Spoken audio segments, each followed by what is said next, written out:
ओम नमो भगवते वासुदेवाय।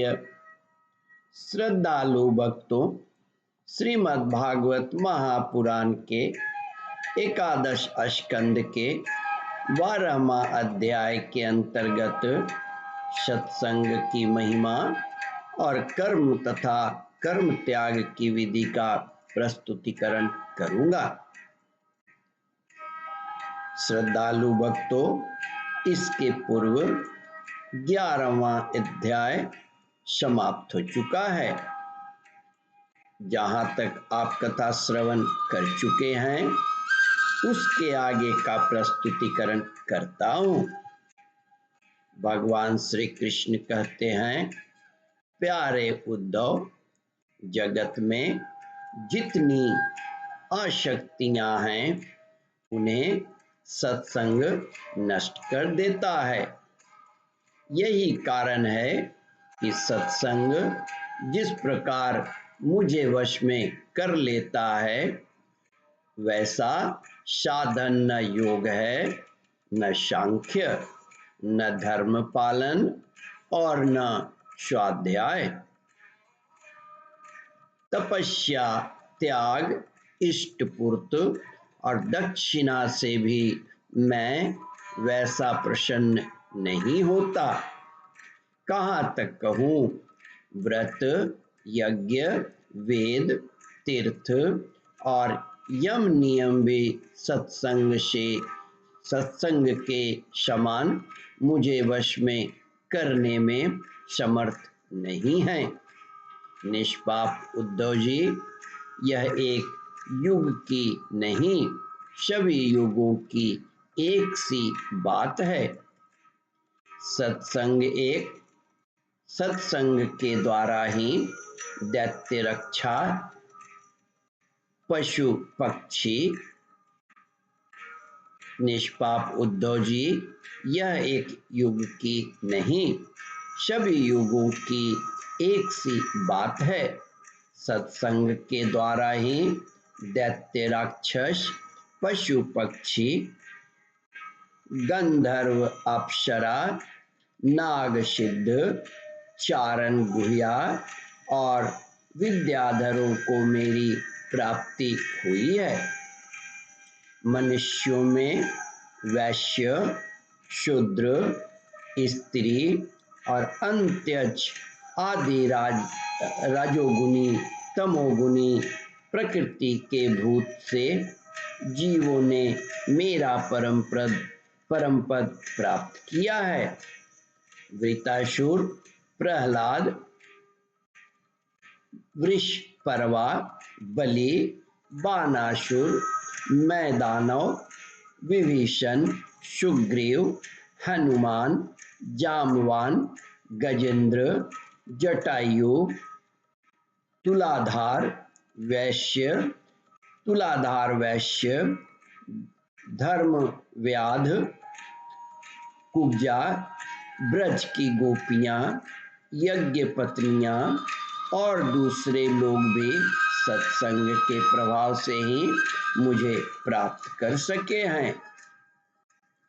उन लोगों ने न तो वेदों का स्वाध्याय किया था और न विधि पूर्वक महापुरुषों की उपासना की थी। इसी प्रकार उन्होंने कृत, श्री चांद्रयान आदि व्रत और कोई तपस्या भी नहीं की थी।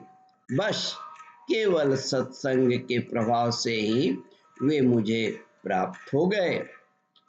गोपियां, गायें, यमलार्जुन आदि वृक्ष, व्रज के हरिण आदि पशु, कालिय आदि नाग, ये तो साधन साध्य के संबंध में सर्वथा ही मूढ़ बुद्धि थे।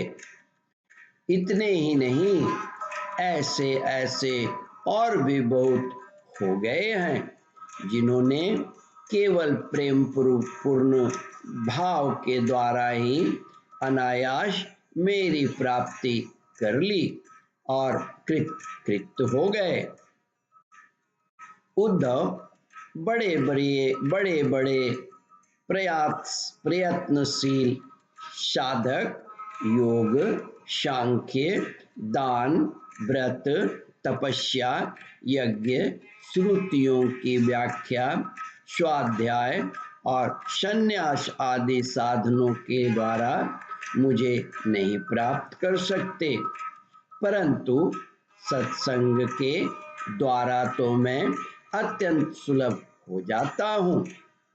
उद्धव, जिस समय अक्रूर जी भैया बलराम जी के साथ मुझे व्रज से मथुरा ले आए, उस समय गोपियों का हृदय गाढ़ प्रेम के कारण मेरे अनुराग के रंग में रंगा हुआ था।